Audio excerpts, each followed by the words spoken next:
Hi students, welcome to my YouTube channel Sociology with Mohammed Naveed. Now, today we'll start the third topic that name is diversity and unity in Indian society. मेरे YouTube channel sociology with Mohammad Naveed पर आपका खैर मकदम है। हम आज नया सबक शुरू करने जा रहे हैं जिसका नाम है हिंदुस्तानी समाज में इत्तेहाद और तन्नू। नवीन घटकाची सुरुवात करणार आहोत आपण. त्याचं नाव आहे भारतीय समाजातील विविधता आणि एकता. विविधता एकता असलेला देश अशी भारताची ओळख आहे. आपण याची जाणीव आहे आपल्याला. या विधानाचा आधार घेऊन आपण या प्रकरणामध्ये भारतीय समाजातील विविध आणि ऐक्याने पैलू आणि निर्देशकांवर चर्चा करणार आहोत. त्याबरोबरच राष्ट्रीय ऐक्यासमोरील आव्हानावरही चर्चा करू. भारतातील विविधता स्रोत अनेक आहे. त्यांपैकी वांशिक मूळ, धर्म, जाती, आदिम संस्कृती, भाषा, सामाजिक रूढी, सांस्कृतिक आणि उपसांस्कृतिक श्रद्धा, राजकीय तत्वज्ञान आणि विचारधारा, भौगोलिक भेद हे काही ठळक स्रोत हैं.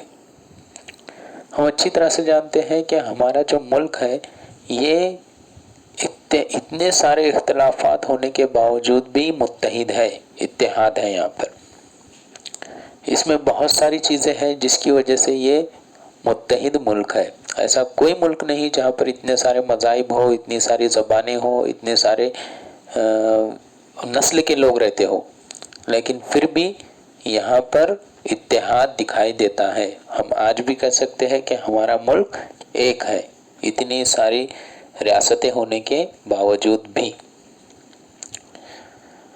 तो इसी सबक में हम देखने वाले हैं कि यहाँ पर इत्तेहादात क्या है और तनु या इख्तिलाफात क्या है. तो ये आज हम देखने वाले हैं. India is a land of unity and diversity. We know that. In light of this statement, we will discuss in this unit aspects of and indicators regarding diversity and unity in Indian society. Together with the challenges posed for national integration, the sources of diversity in India may be traced through a variety of ways. The most obvious being the ethnic origins, religious, caste, tribes, languages, social customs, cultural and subcultural beliefs. So we have to see that what is the unity in Indian society and what is the diversity in Indian society. So first we have to start, that is racial diversity. जो पहला हम शुरू करने जा रहे हैं वो है नस्ली तनु, वांशिक विविधता. वैशिष्ट्यपूर्ण शारीरिक बांधणी असलेला लोकांचा गट अशी वंशाची साधी व्याख्या करता येईल. A.W. ग्रीन यांचे मते वंश हा व्यक्तीचा मोठा जैविक गट होय. अशा गटांची अनेक वैशिष्ट्यपूर्ण आणि अंगभूत वैशिष्ट्ये असतात. अशी वैशिष्ट्ये थोड्याफार फरकाने समान असतात. काही अनुवांशिक वैशिष्ट्यांच्या आधारे वांशिक वर्गीकरण केलेले असते.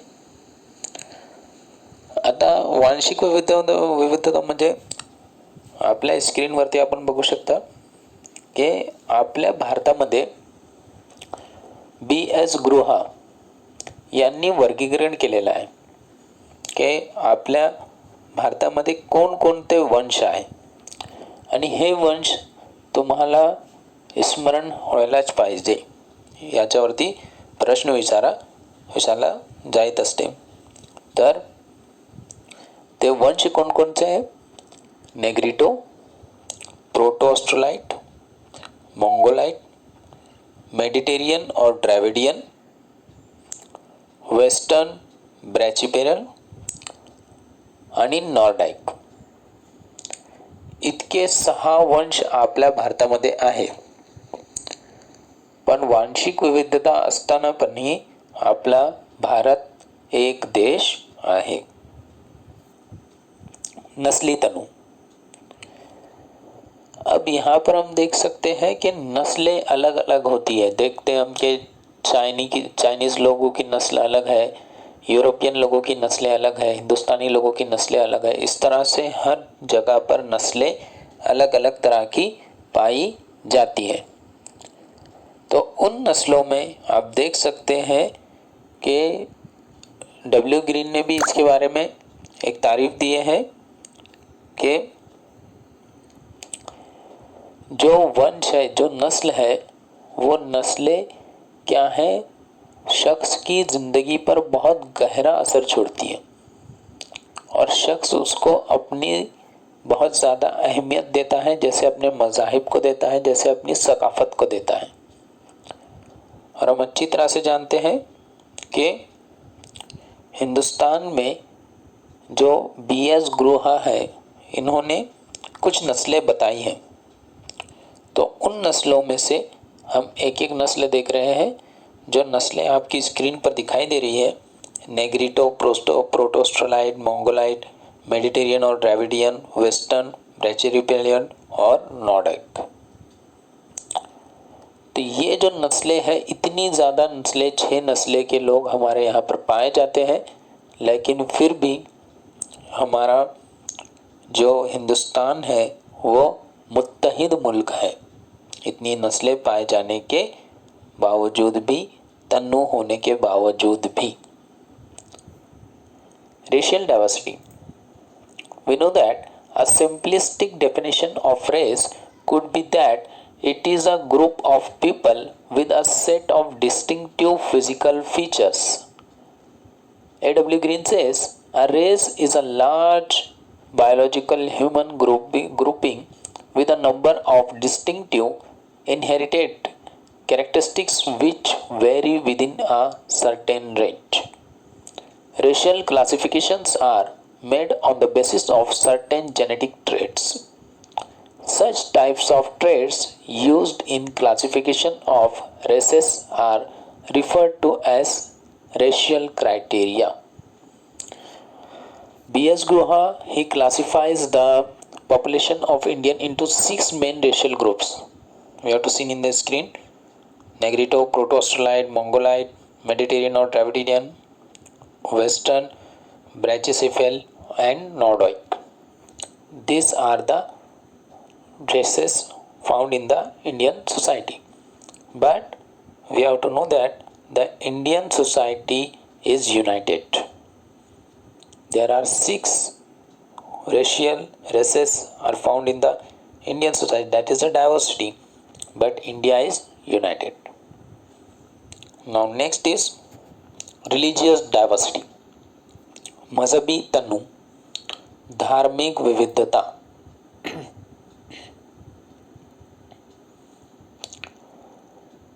धर्मसंस्था जगभरात सर्वत्र आढळते. भूतकाळ आणि वर्तमान काळातील सर्व समाजामध्ये धर्मसंस्थेचे अस्तित्व आहे. धार्मिक मत प्रणाली, आर्थिक उपक्रम, राजकीय चळवळी, सामाजिक श्रेणी आणि सांस्कृतिक भेद यावर प्रभाव असतो. धर्म हा भारतीय समाजातील विविधतेचे महत्त्वपूर्ण पैलू आहे. भारत हा बहुधर्मी आणि बहुसांस्कृतिक देश असला तरी संविधानातील धर्मनिरपेक्षतेच्या तत्वामुळे समाजाची धर्मनिरपेक्ष वीण जपली जाते. भारत हा असा देश आहे जिथे आदिम समाजाचा आत्मवाद आणि निसर्गवाद, हिंदू धर्म, जैन धर्म आणि बौद्ध धर्म या धर्माचा इथे उगम झाला आणि भरभराट ही झाली. मजहबी तन्नु के अंदर हम देख सकते हैं कि हिंदुस्तान जो है बहुत ही बड़ा मुल्क है और यहाँ पर हर मज़ाहिब के लोग पाए जाते हैं. इतने ज़्यादा मज़ाहिब होने के बावजूद भी हिंदुस्तान में जो है इत्तेहाद पाया जाता है. अगर हम माजी में भी देखेंगे तो माजी में भी मज़हब की बहुत ज़्यादा अहमियत होती थी, आज भी मज़हब की बहुत अहमियत है। और इसी हिसाब से हम देखते हैं कि हिंदुस्तान क्या है, बहुत ज़्यादा मज़ाहिब वाला मुल्क है। और यहाँ पर ज़्यादा मज़ाहिब होने के बावजूद भी यहाँ पर क्या दिखाई देता है, इख्तिलाफ है, मज़हबी इख्तिलाफात है, लेकिन इत्तेहाद मौजूद है। आपकी स्क्रीन पर आप देख सकते हैं कि 2011 की सेंसस के हिसाब से, जनगणना के हिसाब से कुछ मज़ाहिब की परसेंटेज दिए गए हैं, कितने परसेंट वो हिंदुस्तान में है। जैसे Hindus 79.80, Muslims 14.23, Christians 2.30, Sikhs 1.72, Buddhist 0.70, Jains 0.37, Parsi 0.06, and there are only 4650 Jews in India। 4650 जीव्स जो हम देख चुके हैं पहले सबक में, जीव मज़हब, वो रहते हैं यहाँ पर। यहूदी सिर्फ कितने हैं, 4650।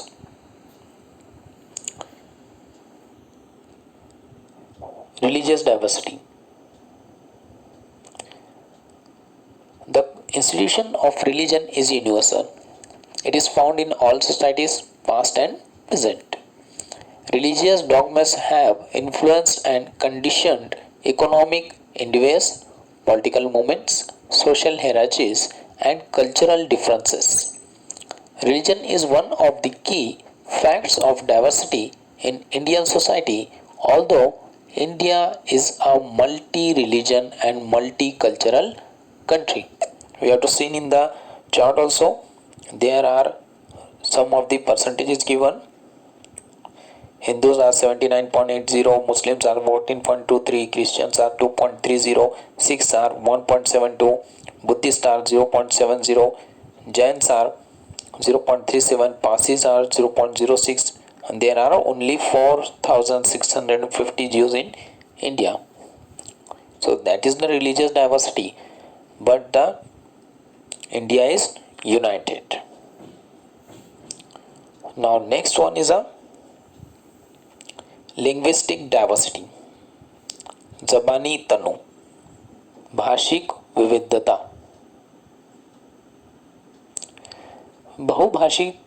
भाषिकता है भारतीय जीवन पद्धतीची वैशिष्ट्य आहे।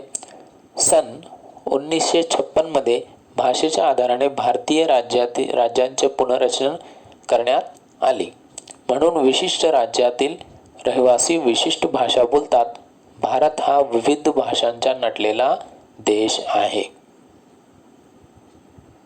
देखिए, हिंदुस्तान में बहुत सारी ज़बानें पाई जाती है। 1956 में क्या हुआ कि ज़बानों के एतबार से रियासतों को तकसीम किया गया, और फिर उसके बाद हर रियासत की मखसूस ज़बान हो गई, और मखसूस ज़बान के बाद क्या हुआ कि फिर हमारे सामने एक नया हिंदुस्तान आया जहाँ पर हर रियासत एक ज़बान बोलती है।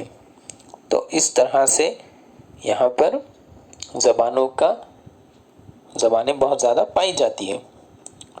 अब इसके अलावा हम यहाँ पर देख सकते हैं कि आपके स्क्रीन पर दो चार्ट दिखाई दे रहे हैं, एक classification of language in family और सेंसस की इंफॉर्मेशन दी हुई है कि कौन सी लैंग्वेज कितने % लोग बोलते हैं। तो ये याद कर लेंगे आप, जैसे इंडो आर्यन, इंडो आर्यन यानी आर्य ज़बानों से कितनी ज़बानें निकली है? संस्कृत, कश्मीरी, हिंदी, बंगाली, पंजाबी, राजस्थानी, गुजराती, सिंधी, कच्ची, मराठी, ओरिया, आसामी, उर्दू, कोंकणी, बिहारी, अवधी, छत्तीसगढ़ी, बुहेली और अल्लावरी। ये क्या है? इंडो आर्यन ज़बानें हैं। द्रविडियन यानी जो द्रविड़ से है, ये तेलुगु, कुडुक, ओराव, मलेर, कुई, पारजी, कोलामी, तमिल, मलयालम, कन्नड़, तुलु, कोटा, कुर्गी, तोड़ा। ऑस्ट्रियास्टिक यानी निषद, मुंडा comprise of 14 language, for example Mundri, Santali, Ho, etc. Mon, Khmer has two subgroups with Khasis and Nicobar.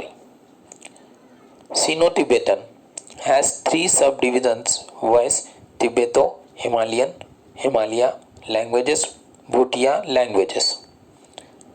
And Andamanese is spoken by tribal people of Andaman Island. Wise, Ekkajiru, Ongen and Sentinelese.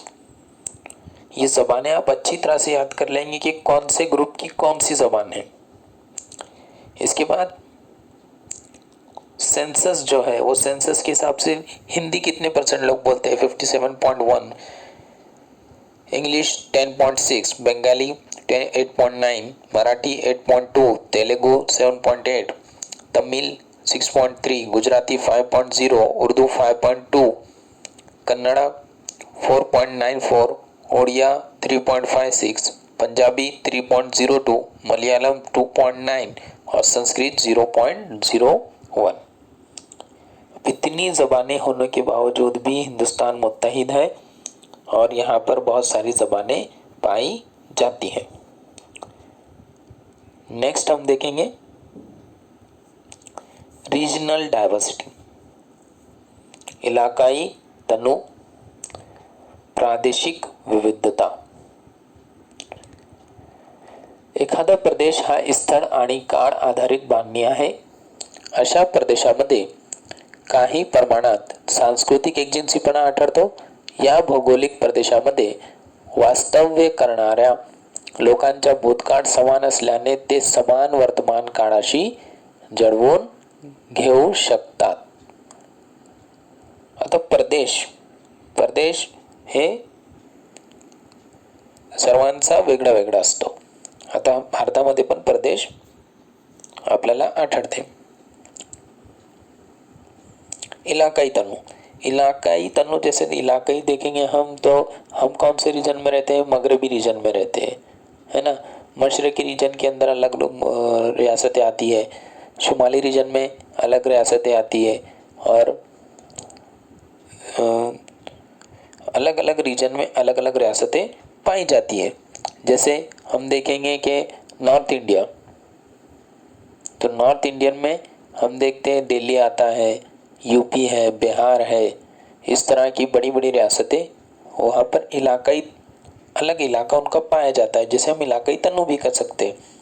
रियासतें अलग अलग है लेकिन इलाका एक है। जैसे मगरबी हिंदुस्तान में हम देखते हैं कि गुजरात है, महाराष्ट्र है। अब ये होने के बावजूद भी, दूसरी रियासतें होने के बावजूद भी ये एक इलाके में आते हैं और इलाके की सकाफत जो होती है वो मुख्तलिफ होती है। अब एक इलाके की सकाफत देखेंगे वो मुख्तलिफ है, दूसरे इलाके की सकाफत देखेंगे वो मुख्तलिफ है। हर इलाके की सकाफत मुख्तलिफ होती है। तो इस तरह से हर रियासत में मुख्तलिफ सकाफतें पाई जाती है, जिसे हम इलाकाई तन्नु कहते हैं। अब जैसे महाराष्ट्र में भी इलाकाई तन्नु आप देख सकते हैं। मिसाल के तौर पर जैसे हमें कोंकण रीजन दिखाई देता है, खानदेश दिखाई देता है, मध्य महाराष्ट्र, पश्चिम महाराष्ट्र, विदर्भ। रियासत एक ही है महाराष्ट्र, लेकिन इलाके अलग अलग हैं। अब आपकी स्क्रीन पे भी दिया हुआ है, the north east India of includes following: Arunachal Pradesh, Assam, Meghalaya, Nagaland, Mizoram, Manipur and Tripura, known as 7 sisters. North India में हमें ये 7 रियासतें दिखाई देती है, जिन्हें 7 सिस्टर कहते हैं, 7 बहनें, 7 बहिण। ये रियासतों को नाम याद रखेंगे कि इन्हें क्या कहा जाता है, 7 बहनें। इसके बाद the region has a very hilly terrain and imaginary rich culture in. यहाँ पर बहुत सारे क्या है, पहाड़ मौजूद है और इसके अलावा यहाँ पर कल्चर को बहुत ज़्यादा फॉलो किया जाता है। यहाँ पर बहुत ज़्यादा कबायली बिरादरी भी रहती है, उनके कबीले भी रहते हैं। तो याद रखेंगे, ये इन्फॉर्मेशन आपके याद रखने के लिए ही रखी गई थी। यहाँ पर बहुत सारे कबीले पाए जाते हैं: गारो, खासी, नागा, मेजो, जोमी, लेप्चा, कुकी, बूडो। और Observe that they also have distinctive physical characteristic in term of skin color, hair texture, sunken nose, almond shaped eyes, double fold of the eyelids. इनकी चेहरे की बनावट भी मुख्तलिफ दिखाई देती है ना. या जमातींचे विशिष्ट शारीरिक गुणवैशिष्ट्ये असतात असेही तुमच्या लक्षात येईल. उदाहरणार्थ त्वचेचे रंग, केसांचे पोत, चपटे नाक, बादामी डोळे आणि दुमळलेल्या पापण्या. तर हे अपन बघू शकता. तो इतना इलाकाई तन्नु होने के बावजूद भी यहाँ पर क्या है, इतने इलाके मौजूद हैं लेकिन यहाँ पर इत्तेहाद मौजूद है.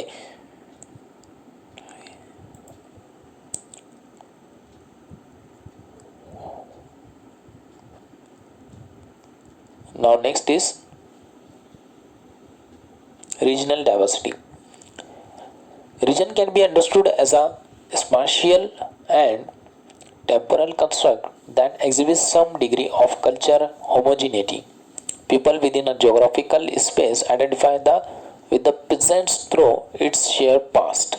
Narrow regions identifies are not however independent of wider of identities.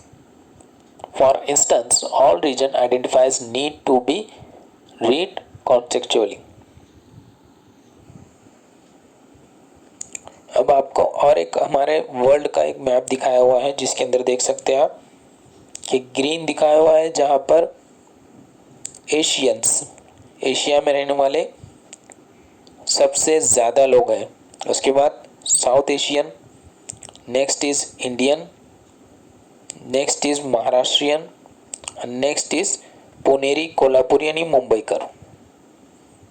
यानी हम पूरे वर्ल्ड से लेकर तो कहाँ तक आए हैं, मुंबई तक आए, मुंबई और पुणे और कोल्हापुर तक. तो ये है रीजनल डाइवर्सिटी, है ना. जैसे हम महाराष्ट्र में आ जाएंगे तो हम क्या बोलेंगे, हम कोकनी है. जब हम मुल्की सतह पर जाएंगे तो हम बोलेंगे हम महाराष्ट्रियन है.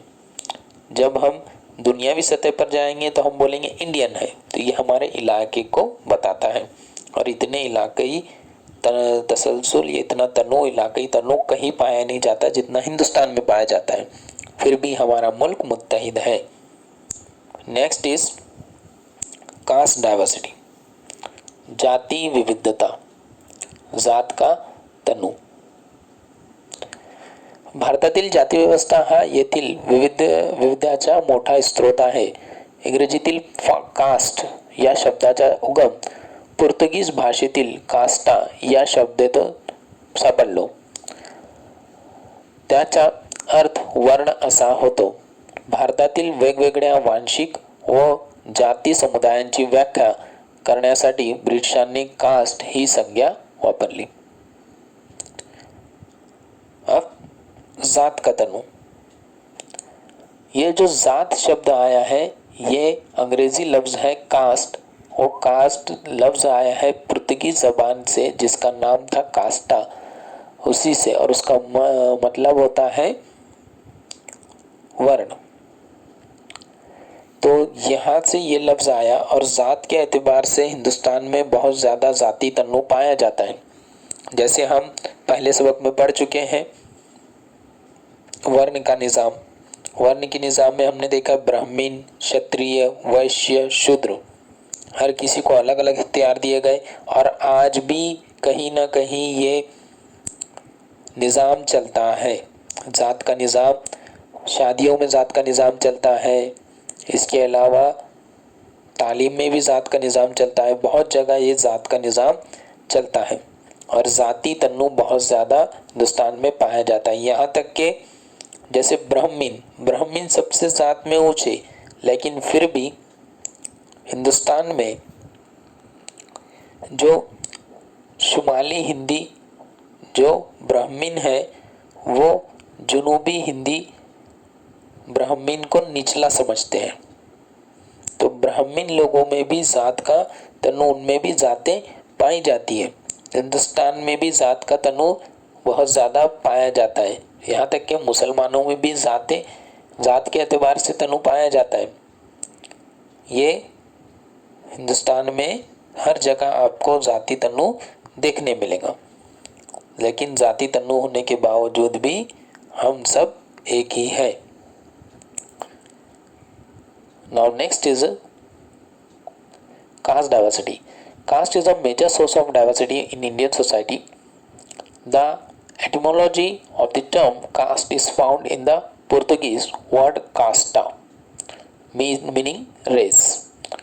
The British used the term casta to define various ethnic groups of India. Sociologists today define caste through two axes, that is varna and jati. Now next is class diversity. जमाती तनु, वर्ग विविधता।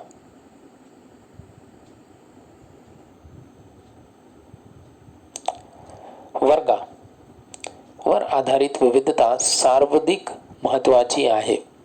तुम्ही इयत्ता 11वी मध्ये याचा अभ्यास केलेला आहे। वर्ग हा प्रामुख्याने आर्थिक स्थान किंवा आर्थिक निकष आणि शिक्षण यावर आधारित असतो। अर्पित दर्जा आणि अर्जित दर्जा आपण अभ्यासलेला आहे इयत्ता 11वी मध्ये। आपल्या आर्थिक वर्गाचा प्रभाव आपल्या विचारावर, निवडीवर, पूर्वग्रहावर, स्वप्न आणि अशा आकांक्षावर दिसून येतो।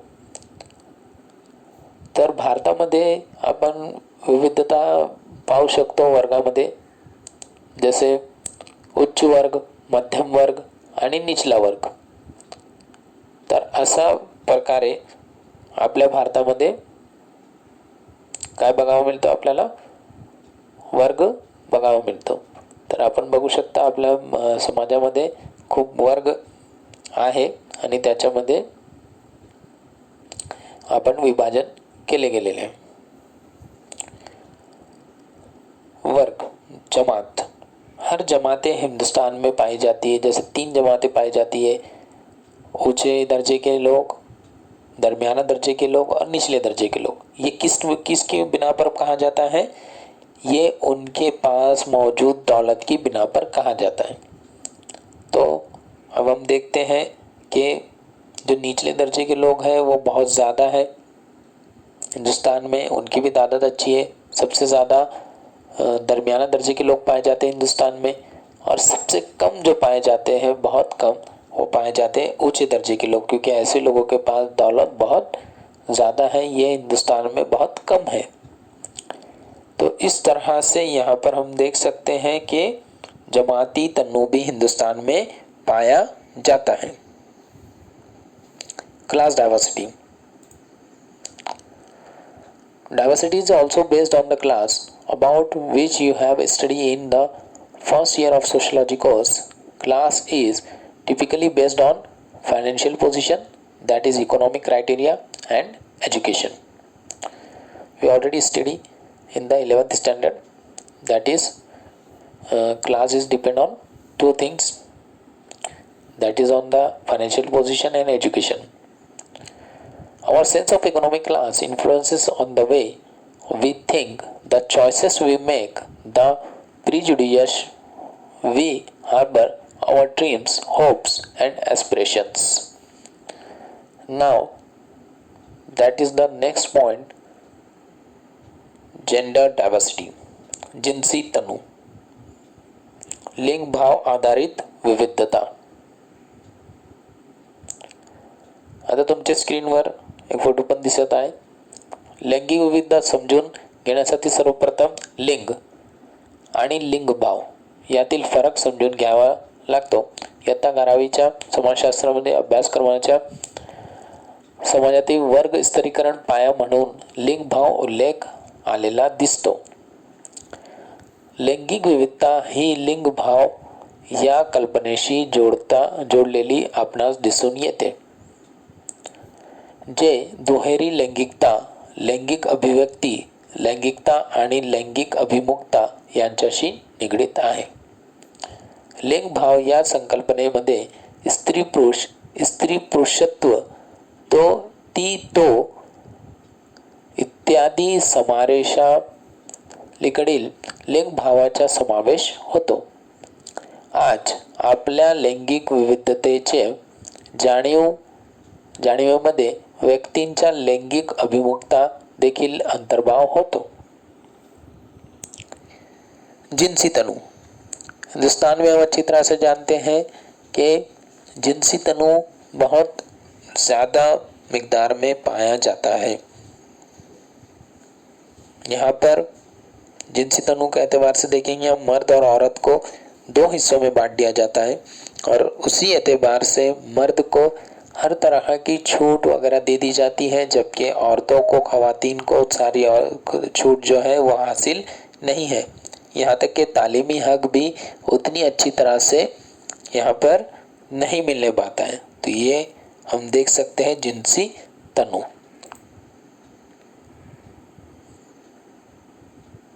Gender diversity. In order to understand gender diversity, it is necessary to appreciate the difference between sex and gender. You might recall discussing gender as a basis for social stratification in Standard 11 Sociology. Gender diversity is linked to the notion of gender, which in turn is related to concepts such as gender binary, gender expression, sexual orientation and sexuality. So in India there are many of the gender diversity are seen in the Indian society. So we have to see the diversities in Indian society. Many of the diversity we have to see. Now tomorrow we will start in next lecture we have to start the unity in diversity. So we complete the lecture. Thank you.